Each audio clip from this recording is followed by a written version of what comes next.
Hello, this is Peter and Jessica Wohler, and we're doing a little video reflecting on the last 25 years of leading Source. And 1995 is when we first got involved, got married in 96. And so it's been a roller coaster, to say the least, but also just a wonderful journey, and we feel very blessed. So Peter, do you remember why you first got involved with Source? Why I first got involved in Source. The initial heart, I remember being involved with at-risk young people, volunteering for some organizations, coming off of a trip with Youth with a Mission, feeling a real calling to my Jerusalem. The marginalized young people, seeing homeless youth make positive decisions or even come to like little spiritual discussion group and Bible studies, and feeling like there was some positive things that happened and spiritual truths or prayer times, but this sinking feeling came when it was over, because there was always this daunting thing, they're going home. Well, they didn't have a home. So they were going back onto the streets. And the initial thing of wanting to help the marginalized in my city grow in their faith and positive choices was kind of, part of the initial thrust to be a part of Source. How about you? Well, I had felt like I was called up here, I remember, from Omaha, Nebraska, to be a missionary. The mission field of Minneapolis. The mission field of Minneapolis. And I was involved with church planting in the uptown area with a lot of artists, and was at an upscale department store selling men's clothing. And the Lord just really put a vision in my heart for the things that Source was doing, but I didn't know Source yet. And then when we were talking and you were sharing the vision, it was like, oh my goodness, this is like the things that God put in my heart as far as reaching out to the marginalized and the skeptical. It just captured my heart. Yeah, we were quite the couple. I know many times people would meet me somewhat looking like the homeless urban missionary, expecting my wife to be some sort of hippie chick, but then you are and were quite the uptown girl selling ties at Nordstrom's. I think a few times I went and saw you there, and security was following me around Nordstrom's, making sure the riffraff wasn't going to cause any trouble. One of my favorite early memories was when people would assume I was going to be hippie chick, and so they would send like feathers and like hippie stuff like as a gift to me because they loved me, because they loved Peter. And then they met me and they were like, "Oh, how was the gift?" We have been quite the creative couple, and I think that's part of how God made us and our uniqueness, and really to reach out in some very unique ways. When I think of Source, I believe that there's always been a calling to kind of be in the places where there's no light or very few Christians. Mm-hmm. And a lot of the young adult people group, a lot of the adults in poverty, victims of trafficking and addictions, tend to reject the church culture.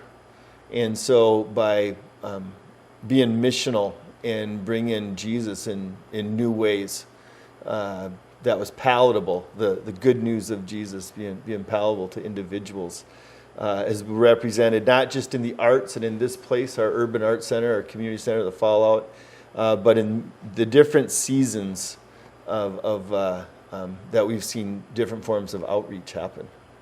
I mean, I think one of my favorite things about Source has just been that it's always looking at a missional lens. It's like, following Jesus is the central, but then it's like, how do you do that in a way that is relevant to a lot of different subcultures, right? So I think we've got like maybe 10 different subcultures coming to our food shelf right now.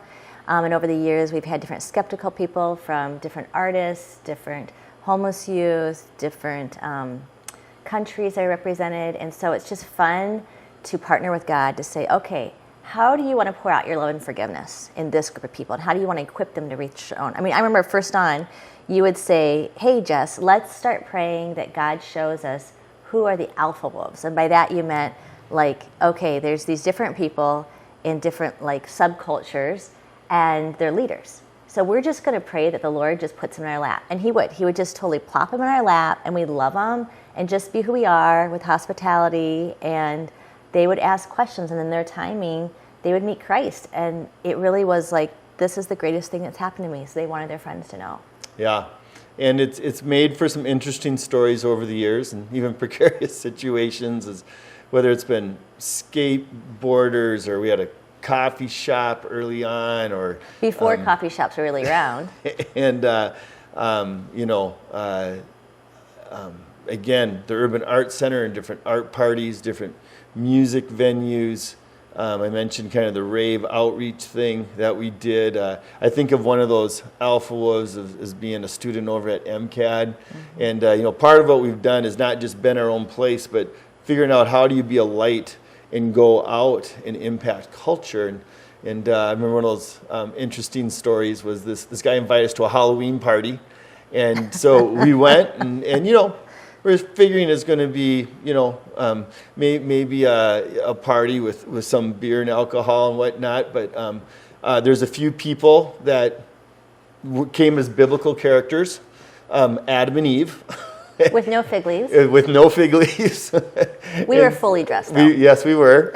In costume, real costumes. But I think of that young man as one of those alpha wolves. I was watching at MCAD and gathering people, and a year later, him talking to us about how he received Christ. And he was one of those individuals where at the beginning I really didn't believe it.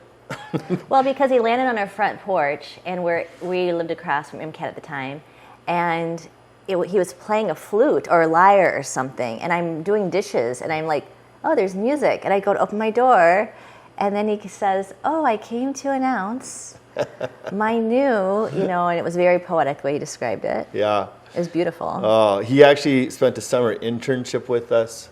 And it's been fun just to see his growth and stay connected with him over the years. And he's just one of really many that we think of, and just again impacting those who would never initially come into a church, or have some, even though they might be in some really hard times with addictions or victimization, they're not looking to God for answers. And so it's been an honor to feel like we are some of the few people, if not the only Christians people get to know and trust and can relate to.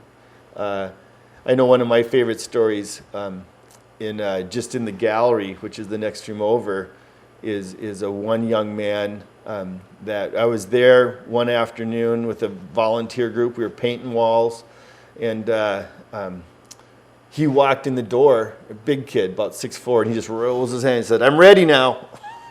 Everybody looked at him. It's like, who's this guy? And I was delighted to see him. I hadn't seen him for 3 or 4 months. 3 or 4 months earlier, a church called me up, said, "Hey, we have a young man here. He seems to have some type of recommitment going on in his life, but he really has nowhere to go, and we're not sure what to do with him." And I was able to talk to him. He was a guy that was actually here on the lam. He had warrants in Arizona. He had a couple of kids out of wedlock. He was 21 years old. Felt real convicted. Reminded me of the prodigal son that was in the pigsty. And as we talked, he had some type of conviction. I think he actually went to Awana when he was very young, like 6, 7 years old. Now he was estranged from his family, burnt a lot of bridges. And if you had been a part of that talk, you would have thought, oh, he's going to move into our Joshua house, our men's house, sober house, to get discipled and mentored the next day. And however, for whatever reason, he had to stay in that pigsty a few months.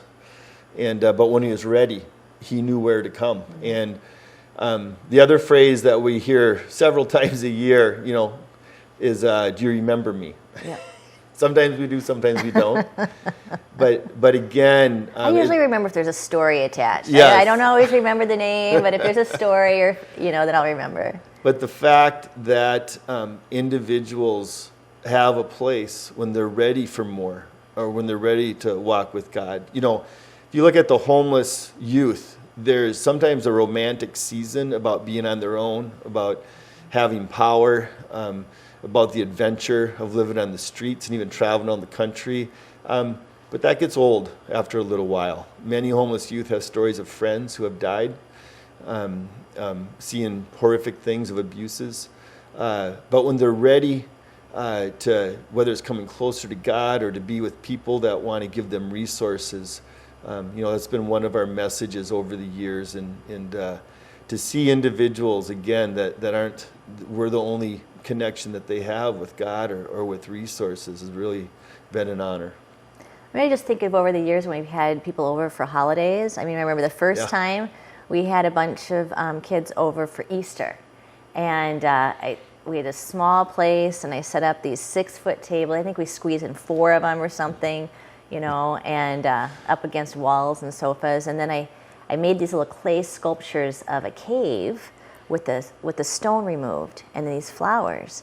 And I don't know if you remember this, Peter, but we were having lunch or brunch, Easter brunch, and all of a sudden somebody's like, okay, so can I just ask, what is Easter? I've never known. And then pretty soon I was surprised at how many people in the room asked the exact same question. So we just stopped brunch and we just told the story of Easter, and they had never ever heard about it. And so it was really cool. Yeah. And that's not uncommon with Christmas or with Easter. Yeah. Oh, no, it's been that. It's very powerful, bringing the truths of Scripture and bringing the good news of God's love and forgiveness. I remember one young man. After a while, he came to Alpha. We've Source is the first group to have Alpha in Minnesota. That's one of our claims to fame. That's actually all due to Margene Hall at the time, one of our staff. But Alpha being an introduction to Christianity discussion group, Bible study. Remember one young man, MCAD student, had a real hard time with the church and trying to reconcile a lot of different things that he didn't see were Christ-like. And he eventually, and as we went through Alpha and he received Christ and walked with them, one day he told me, it's like, you know what, I'm a Buddhist Christian. I was like, oh. I was like, okay, so let's talk about that. What does that mean? And if you know Buddhism, there are a lot of, the principles of Buddhism that are very Christ-like, very biblically, founded and centered. And he basically said, I believe in Christ. I'm a follower of Jesus. I believe in his atonement for me. But I need to live a lifestyle more like a Buddhist, where I'm rejecting somewhat a lot of material goods and doing a lot of centering meditation and prayer on God and on Jesus being that center, and really just serving others. I mean, again, it was like, yeah, that's exactly how a Christian should live, but it was just a different language and a different culture for him to be able to connect with. What other? We could go through a lot of different stories. You've mentored a lot of young women throughout the years. I know there's been times where you've prayed with young women and they've said, oh, that's how you do it, because they never had prayer before. Mm-hmm. A lot of young women that have been had a lot of hurt and rejection, a lot of even parent deficits in their past. And I know you've said before, being able to bring the good news of God, but also be an agent of healing has been a highlight.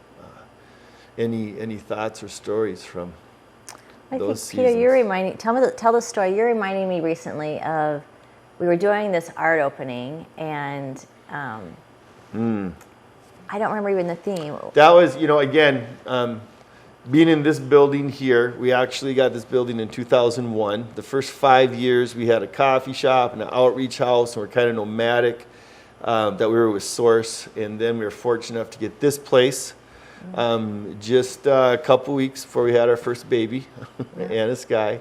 And in those early days, we would do art parties, art interactive parties. It was a block party. It was a block party with big blocks. That's what I remember. Yep. It was actually a blocking party. Yeah, there you go. And the theme was, what's blocking you from your hopes? And so instead of flyer announcements, we had like little toy blocks that would announce the party and hand those out around the city. We spent a few weeks with interns handing them out. I remember being at Calhoun and people in canoes, and I'd throw them out to their canoe and them. But this one young woman, she looked pretty tough, had leather jacket and spikes and kind of the gutter punk mohawk of the late 90s. And or early 2000s, I guess.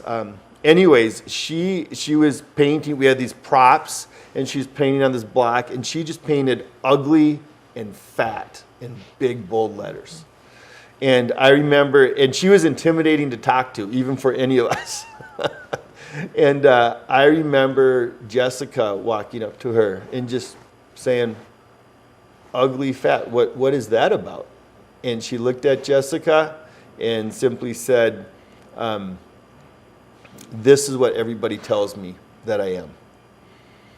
And I remember you being able to just speak into that and the lies of that, and speak to her value and her worth, that it's not what culture or society or what past voices have said, and that God doesn't believe that. And the creator of the universe who created her believes that those are lies and that's not truth. Mm-hmm. And her just kind of going from this very walls up, individual to really kind of melting and just letting you speak in and then pray for her. Yeah, yeah. And so. Well, and I remember too, just there was a season where with some of the women who are in our housing from trafficking, we did some art therapy groups. And so it was so sweet because a lot of times from trauma, you don't actually have language to describe what you've gone through, but art can be really healing. And so we did some different collaging on some different things, there's some different clay things. And so then just to watch them, even though they couldn't find language to talk about the pain, to be able to do some artwork and then pray for them was just so powerful. And to name out who God sees them and who He's raised them to be was really, really cool too. Yeah. I think of the different young men and our leaders, been on the Joshua House over the years. One of the first guys that was in that, I started that with a couple of guys. It was kind of our initial thing as I became part of Source in March of 95, June 1st of 95. We moved into the first Joshua House. There was a guy there, again, Baptist Church in Minnetonka told me about this 17-year-old kid who had come to their youth group and doesn't have a job, and he's living on his own and didn't know what to do with them. So that's when they call us. And so Brent moved in to the house. He had been involved in actually white supremacy gangs. He had seen a couple people of color get murdered. He had been in group homes pretty much all from a very young age. And Brent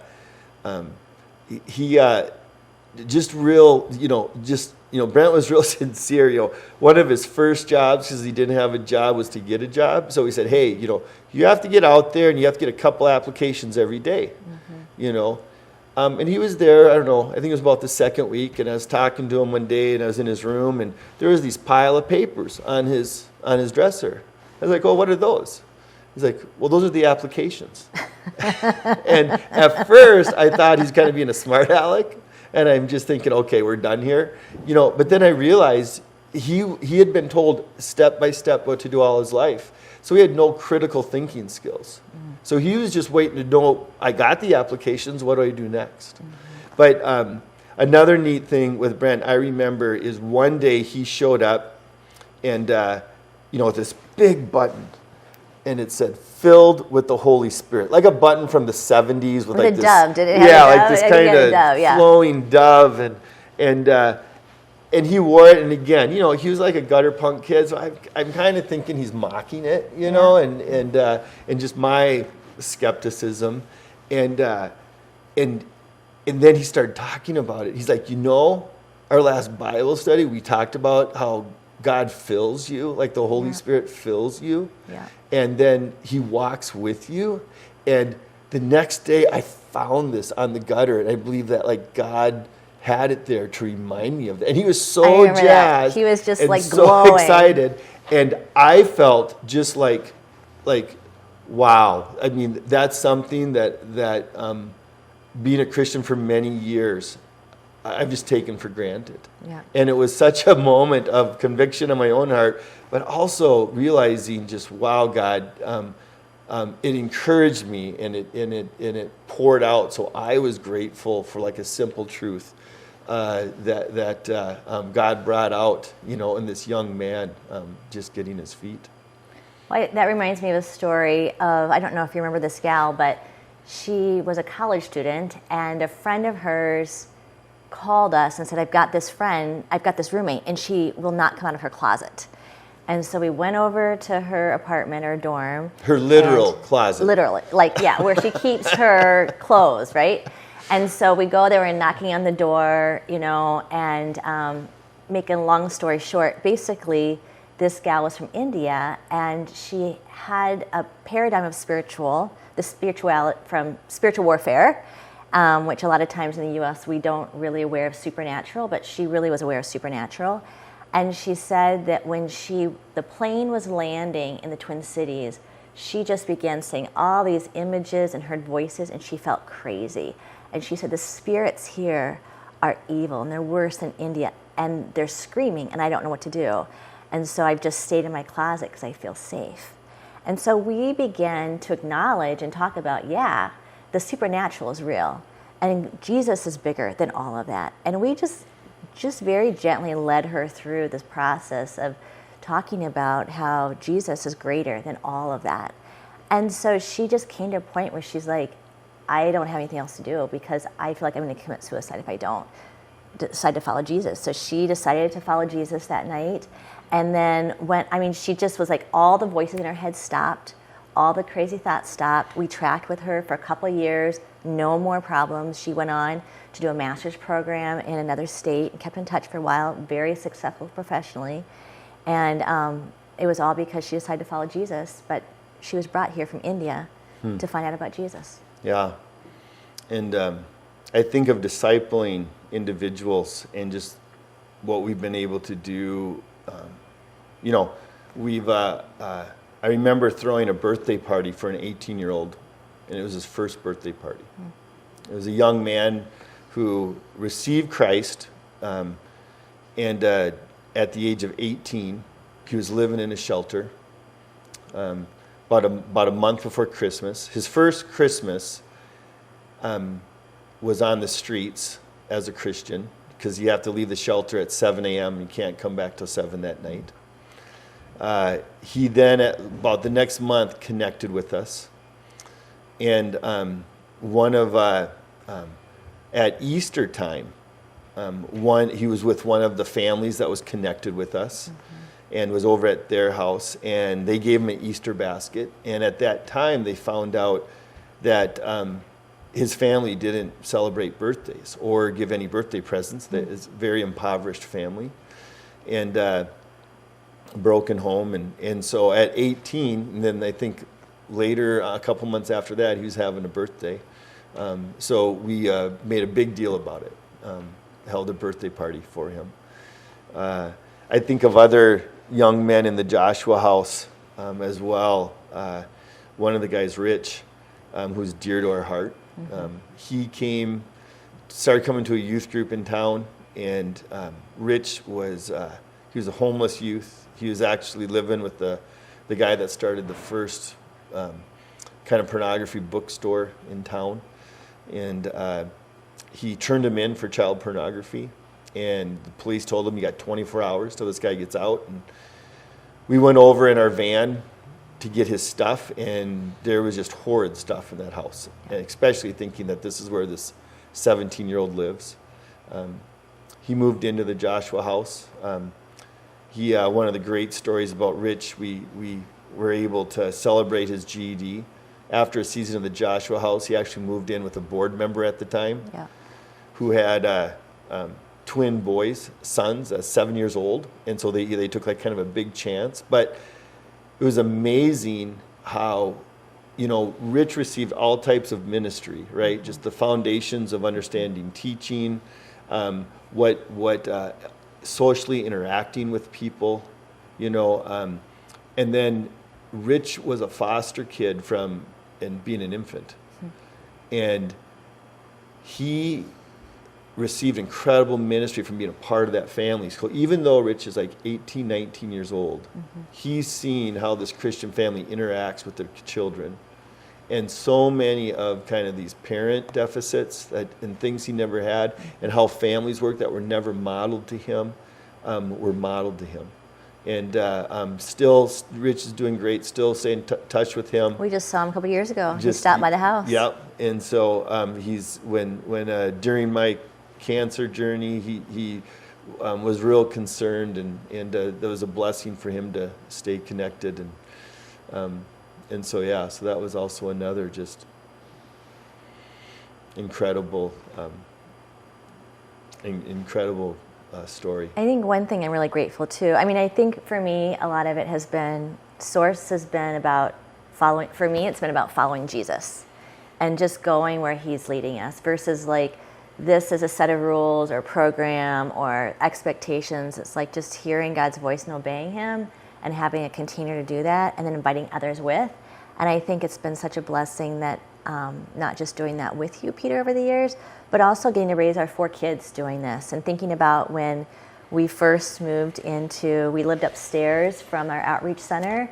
Do you remember when we first walked in upstairs? Yeah. So when I had a dream. I've had several dreams to live like in an artist loft, and so Peter's like, "Oh, I've got the perfect place," and so he takes me upstairs, and there's like 40 buckets collecting water.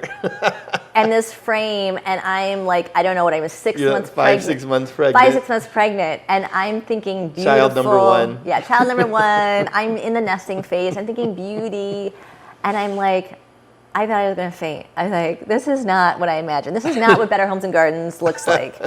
And I remember telling my mentor at the time, lady who was discipling me, I was like, I cannot do this. I cannot move into that place. I cannot. And she's like, well, you're the one who prayed to live in an artist loft, and then your husband goes and does this. And she's like, woman, you got two choices. You can either, make lemonade out of your lemons, or you become bitter. Which one? What is it going to be? And I was like, what do you mean? She's like, I'll come back next week and find out. And I was like, wow. And I mean, I'm so glad we did live there for a length of time. But I mean, I remember with Sky just, taking her down to the local park, and there were no English-speaking families. And I remember at the time thinking, okay, which language do I learn? Because there's 100 languages spoken in a mile and a half. So am I going to learn Hmong? Am I going to learn Spanish? Am I what am I going to do? And then different family groups come out at different times of the day. So depending if we missed our afternoon nap or what time dinner was, depended upon which immigrant group we saw, which was so beautiful. And I was so glad that our daughter got to just be exposed and have just racial diversity and just the nations a part of her journey, because it's really impacting her today. And then, raising the boys and Bella here too. I mean, it's just been fun to see. I know we get some friends and supporters and people know of us. Sometimes, there's lots of families, Christian families, that live in the city. Yeah. But a lot of times there's a worry, of kind of, are you putting your family in danger, especially in the last year or so here in Minneapolis in 2021. God has always sustained us. It has been a great education for our kids. Having our kids not just be in the city, but interact with the homeless, interact with those that would never come into church, maybe use some rough language, if you will. One time, I took one of my sons to deliver groceries to someone elderly person at the food shelf that wasn't capable of carrying her groceries back. And so we carried him into her apartment, and it was pretty rundown apartment. And she had been living there for 30 years. We opened up the refrigerator and cupboards to put her food away. Her refrigerator was completely empty. Her cupboards maybe had a couple of cans of beans in it. And part of that, for my son, just to see that exists, I believe is an education that he'll never forget, with that.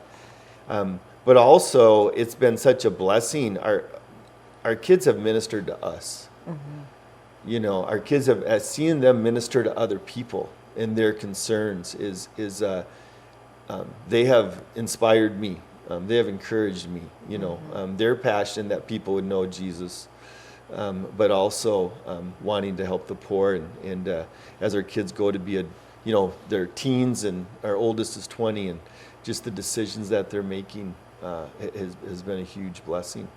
Well, I think of this past summer, one of our kids said to me how one of the greatest gifts that we gave them was just bringing them along with us, because they really got to experience sin. And when I say that, I mean, and this is what my child was saying to me, he was saying, we got to the consequences see of sin, the effects of sin on people, like maybe they were wounded by someone else's poor choices, but we also got to see, when so-and-so went and chose to get high and came back, and and you were saying, Mom, you cannot be in this room, go in the other room, or go upstairs, or there was a line, there were boundaries. We knew you were protecting us. We knew that you would never put us with someone who you couldn't trust, but we learned the effects of sin and the harm that it does. Yeah. And so whether it was a victim of sin or whether it was someone who was choosing to do it, it's ugly and it's painful.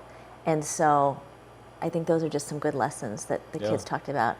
I mean, it was fun too. I mean, for 13 years, we did a church alongside Source and got to have our family be in a cross-generational community that was extremely diverse, racially, economically, socially. It was a blast. Some individuals that were teens when we first met them, had been around for 10, 12 years or came back and they had kids of their own. Yeah. So baptizing individuals and some dear friends where he was one of those guys in the early years and, continued back and forth between a prodigal son journey. And then after several years, seeing him at a May Day festival where it was one of our outreaches, and he had this 3-month-old baby in his hand, and just proud as ever, and just maybe a couple of years earlier, if I saw him at somewhere, he'd kind of avoid me because his conviction, and but him just saying, I have a kid now, I'm living with a bunch of people that I used to party with, I need to get out of there, I need God in my life, and just telling me all the things that he wanted to change. And he had moved into our Joshua house shortly after that, and the next year he got baptized, and after that the mother of his child got baptized, and she was attending church with us. And then her dad, who had also, when she was a kid, he was in the Fed prison, and a storied past as well, and then baptizing her dad, and her, and actually the same day, and just a few blocks, unfortunately, from where her mother was found dead in the Calhoun Channel, and part of that just redemption story from her childhood, just amazing to be a part of. And then also just to, God has really sustained us over the years.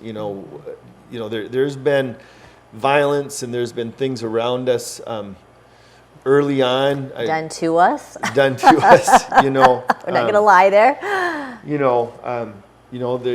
There have been some physical attacks that he's healed us from, and there's been times, one time we were in a coffee shop and shots were fired outside, and Jessica was sitting on the ledge and a bullet came in just above her head.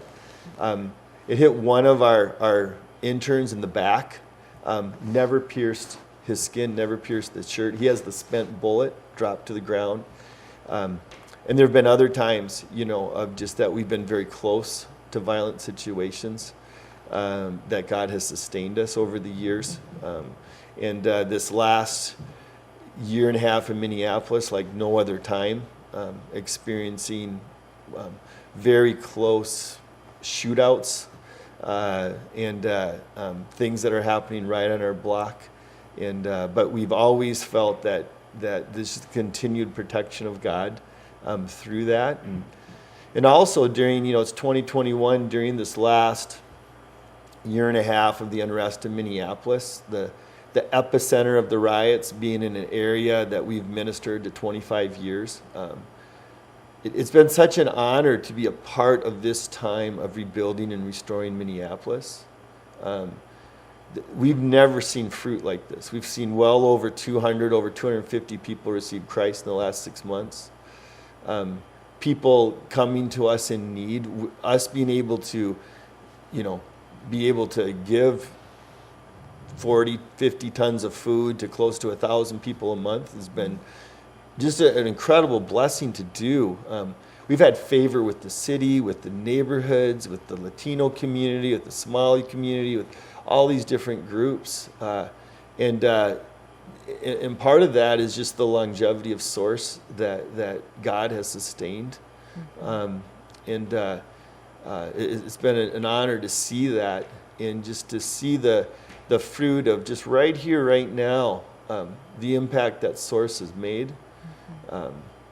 And just being able to be a part of that as a family and together. It's been really cool. I mean, it's been really awesome, and it's in a different way than we've ever seen fruit before.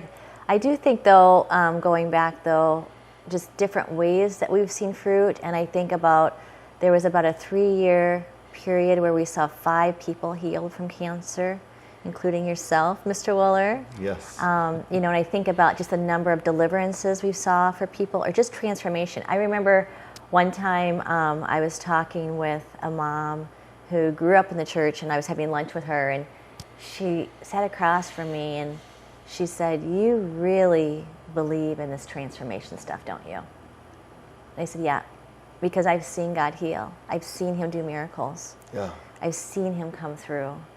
I do." And she just teared up and just cried. She said, "You know what? I've gone to church my whole life, and I've never come to a place like this that actually believes it and doesn't just talk about it." And I just said, we don't have any choice. We have a big God. I think of that time when I don't know if you remember at our Christmas Eve service we had one time, a woman that we knew brought her daughter's best friend, who was a heroin addict, who got kicked out. And this woman, she knows we're a spiritual Christian couple. She's not a churchgoer. No. And so she's a spiritual person. Part of the story is like she's not so sure about us, but when she had this young woman that was a friend of her daughter's, again a heroin addict in need, she brought her and basically was saying, "Hey, this girl needs help, and I brought her to you guys to help her." And at that time, all of our transitional housing was full, and she's like, "So so after the Christmas service, we prayed for her, and then the lady was like, "So now what are you going to do with her?" And we're like, "It's Christmas Eve, and all the places are full, and it felt so Christmas story, right? The inn is full. There's no room in the inn." And I think, Peter, you just said, I'm really feeling like we should invite her to our house. And as a mom, I'm like, oh my goodness. And my kids were little at the time, and I'm like, I had to exit the room and pray and think about this real quick, and came back, and I was like, yeah, let's do it. So we explained to the kids what's going on, and we were honest with them and brought her. One of our kids gave up their bed for her, and we went out quick and bought all the Christmas presents we could find at, Walgreens, whatever's open, right, 11 o'clock at night, and wrapped them from under the tree, and we opened presents Christmas morning, and she came, we woke her up, she brought her out, and she had never had a Christmas morning. And we had brunch, and we prayed for her.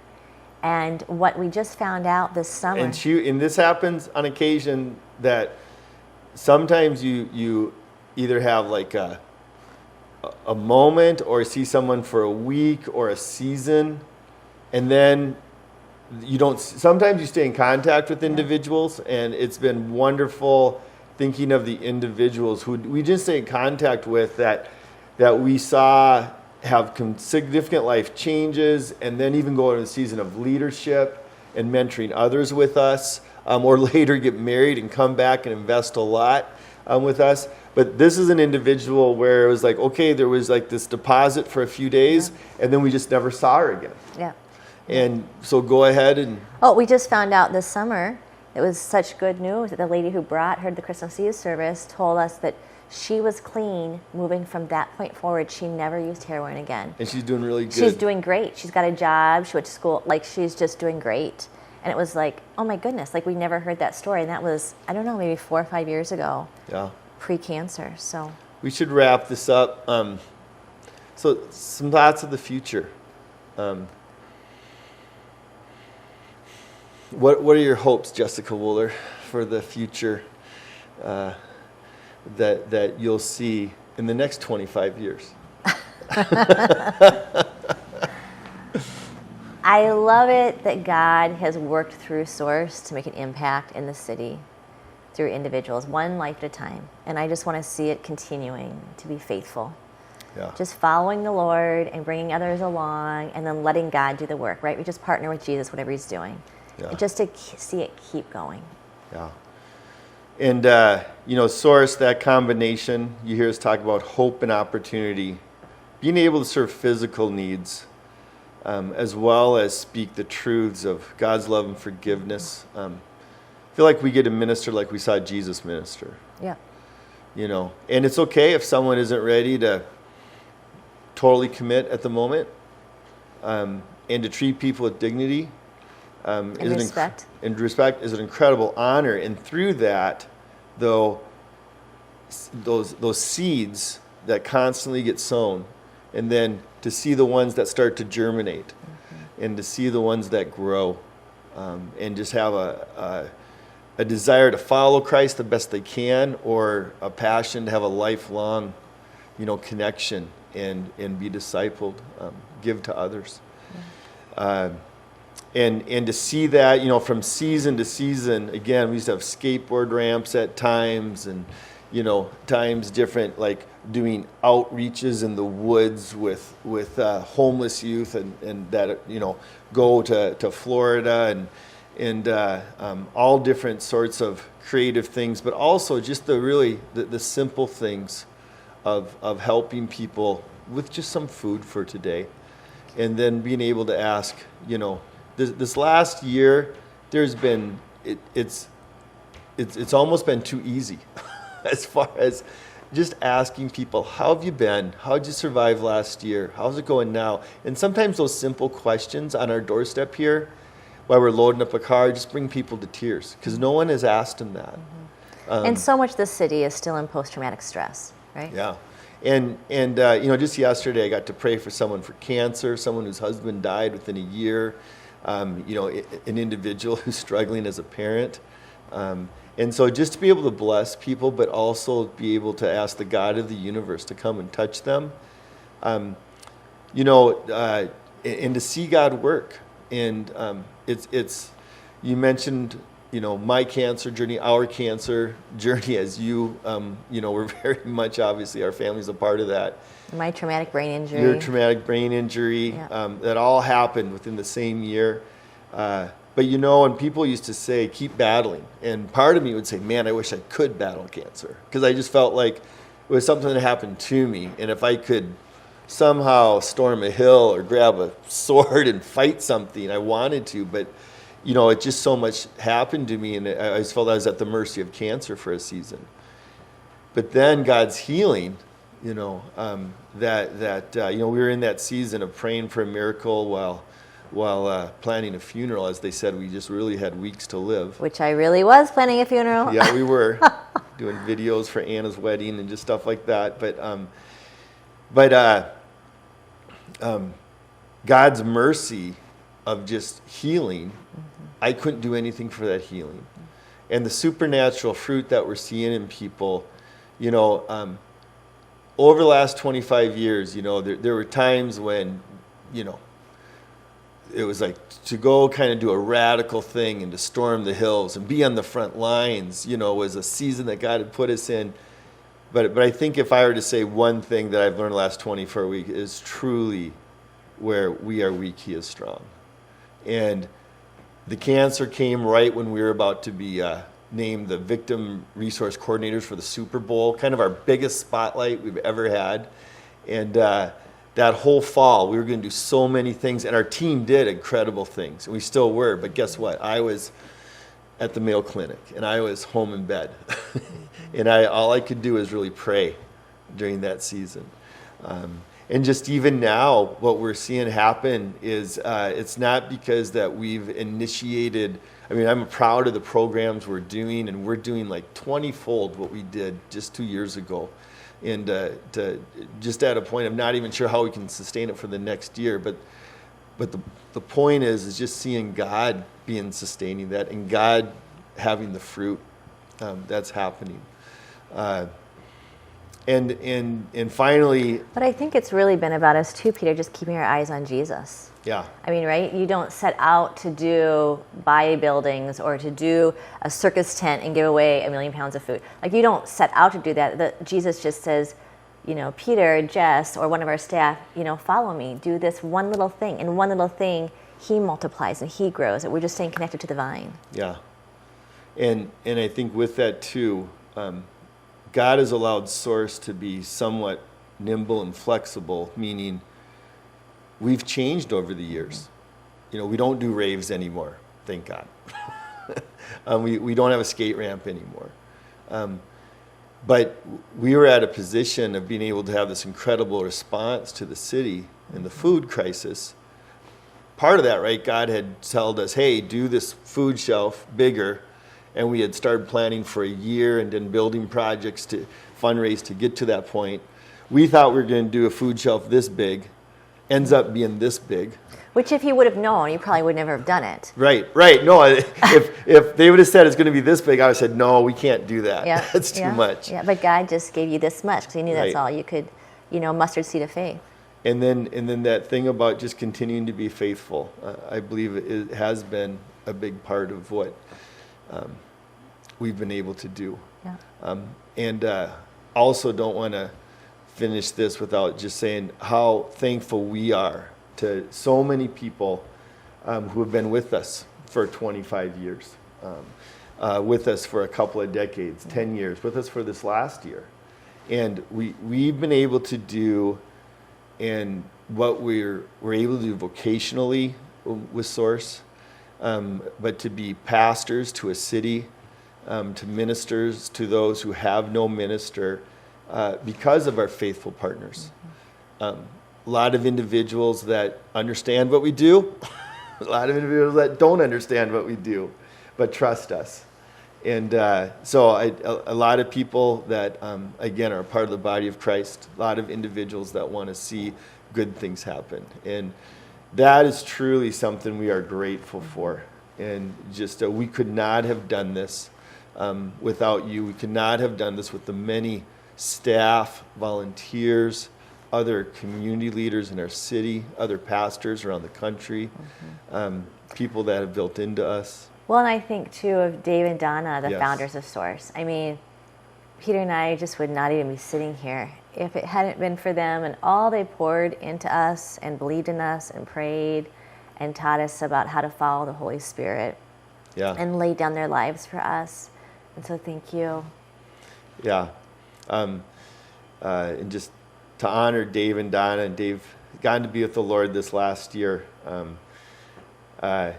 We could go on a whole video about Dave, but you know, the thing that sums up Dave is I remember him telling me early on, evangelism is looking for those who are looking for God. And he made it in a way that was very doable, and not a way that was like big and heavy and hard and, you know, coming against people, but simply looking for those who are looking for God. And that's doable. And so, in their leadership and their life that they've led, and them being mentors to us very directly, especially in those early years, in those years that also just recently, as we struggled with health as well. And so, thank you. Thank you for being a part of this last 25 years, Miss Jessica. And Mr. we'll look Peter. forward to making the 50-year video probably a little bit longer than this video was.